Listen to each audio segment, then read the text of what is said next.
इसका बीमा क्लेम जारी करो, जारी करो, जारी करो। सीएससी सेंटर के रिजेक्ट बीमे बहाल करो, बहाल करो, बहाल करो। सीएससी सेंटर के रिजेक्ट बीमे बहाल करो, बहाल करो, बहाल करो।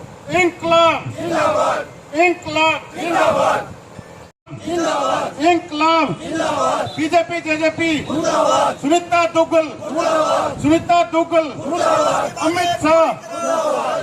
हमारी मांगे पूरी करो, पूरी करो, पूरी करो। हमारी किसान एकता जिंदाबाद, किसान एकता जिंदाबाद। लड़ेंगे, लड़ेंगे, लड़ेंगे, जीतेंगे। आज भी, कल भी जीते थे, आज भी जीतेंगे, कल भी जीते थे, आज भी जीतेंगे। इंकलाब जिंदाबाद, इंकलाब जिंदाबाद। आज हमारा धरना जो नाथुरी चोपटा तहसील के अंदर चल रहा है, आज इसका 43वां दिन है और हमारी जो मुख्य मांगे थी, बीमा क्लेम जो हमने प्रीमियम कटवाया था वो बीमा क्लेम, और सीएससी सेंटर से जो हमने बीमे करवाए थे किसानों ने, वो सारे के सारे एक कलम से रद्द कर दिए गए। और एक जो हमारा बीमा प्रीमियम कटता है वो आधी रात को कट जाता है, परंतु उसकी तारीख भी होनी चाहिए ना, बीमा क्लेम आने की तारीख भी होनी चाहिए। जैसे 31 मार्च को बीमा क्लेम आ जाना चाहिए। हमारा धरना आज 43वां दिन है। हम यहाँ तहसील परिसर के अंदर धरना लगाए बैठे हैं। सिरसा का कोई अधिकारी 10 दिन तक यहाँ पे नहीं आया। 10 दिन के बाद आने के बाद कहता है चलो आपकी कोई कार्रवाई करते हैं। आज 43वां दिन है, आज तक उनके पास कोई जवाब नहीं हमें देने के लिए भी आपका बीमा क्लेम कब आएगा।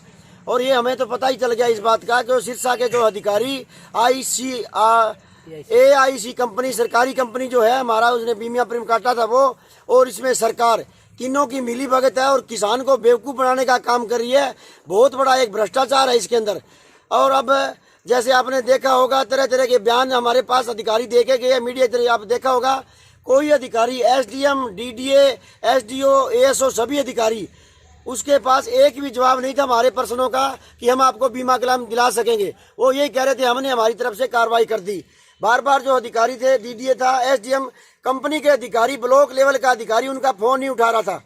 हम परेशान होके, अब इतने दिनों से परेशान होके भी पता है हमें ये सरकार किसानों के साथ अनदेखी कर रही है। हम कोई आगे का बहुत बड़ा प्रोपगंडा कोई है, ये तो है नहीं भी हम कोई किसी कारणवश कर रहे हैं।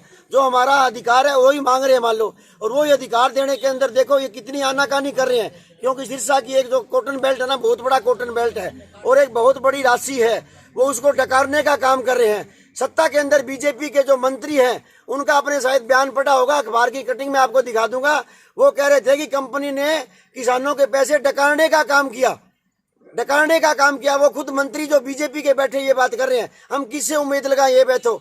देखो आप, खट्टर साहब यहाँ पे आए थे, हमने सोचा भी कोई हमारी आवाज सुनेगा, लेकिन नहीं। जब हम उनके पास हमारी मांगों को लेकर गए तो एक भारी पुलिस बल के द्वारा हम सभी, हमारी जो गाड़ियां थी सभी, हमको अरेस्ट करने का काम किया। शाम को जब उसका हेलीकॉप्टर उड़ा यहाँ से, सिरसा से, तब हम साथियों को उनको रिहा करने का काम किया।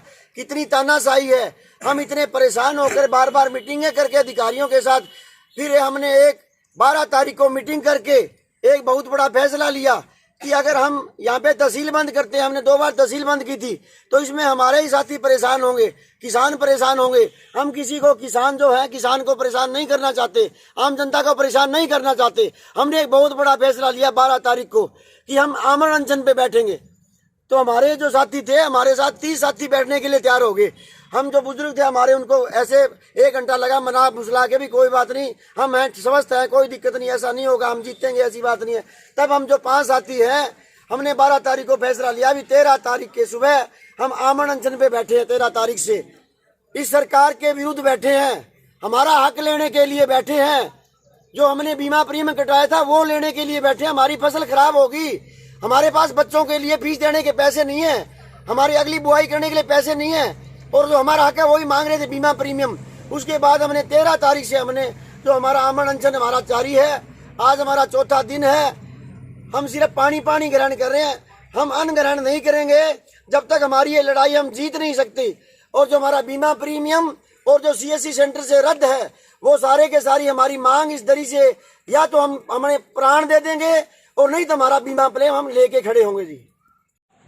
और तानाशाही की हद देखो आप। मैं आपके प्रेस के माध्यम से कहना चाहता हूँ, हम यहाँ पे बैठे हैं, ना हम कहीं गए, ना हमने रोड रोका। हमने यही कहा भी अगर CM आएगा, हमारी मांग जो सुन लेगा तो ठीक है, बहुत बढ़िया बात, हम घर चले जाएंगे। अब जैसे अमित शाह आ रहा है तो हम ये कहते हैं भी ठीक है 17 तारीख से पहले अगर हमारे कंपनी बीमा क्लेम डाल देती है खाते के अंदर फिर तो ठीक है, कोई दिक्कत नहीं। हम 18 तारीख को जो हमारे देश का गृह मंत्री है उसका हम सारे किसान साथी उसका बहिष्कार करेंगे। हमने परसों प्रेस कॉन्फ्रेंस के जरिए ये बात कही थी। तो उसके बाद देखो रात से हमारे पास जो धरने बैठे हैं उन सब के ये पुलिस वाले आके 6-7 आदमी हमारे सारे के नाम है और उन्होंने कहा भी 16 और 17 तारीखों को आप कोर्ट में पेश हो जाओ। हम कहे, हमने ये कहा हमारे बुजुर्ग थे वो अंग्रेजों से लड़े थे और फिर हम आजादी मिली थी, हमारे जो वंशज से उन्होंने कुर्बानी दी थी।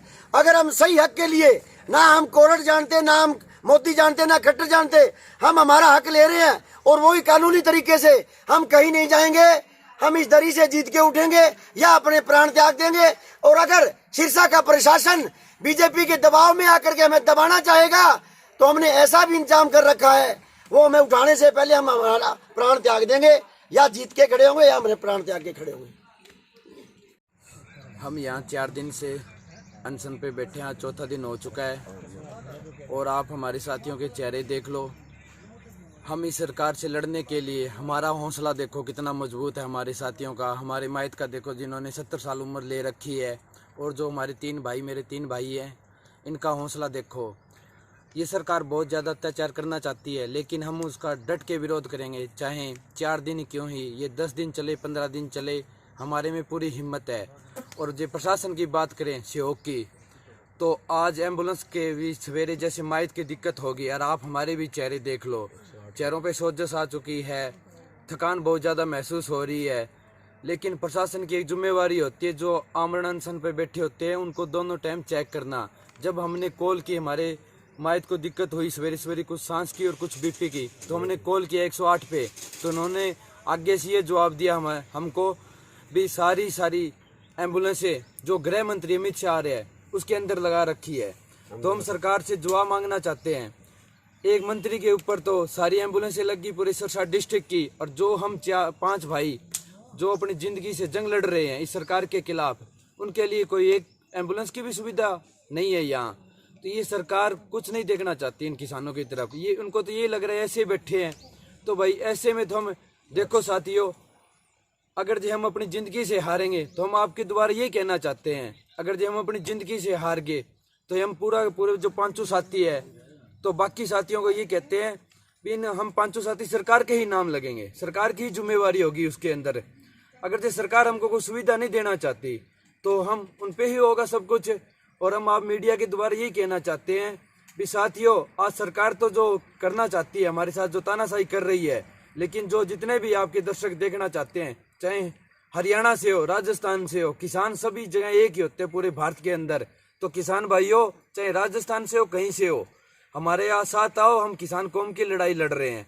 अगर जे हम जीतेंगे तो अपने पूरे किसान, पूरा भारत का किसान जीतेगा। अगर जे हारेंगे तो पूरा भारत का किसान हारेगा। इस सरकार के खिलाफ आज हमारी लड़ाई है। धन्यवाद। जय किसान।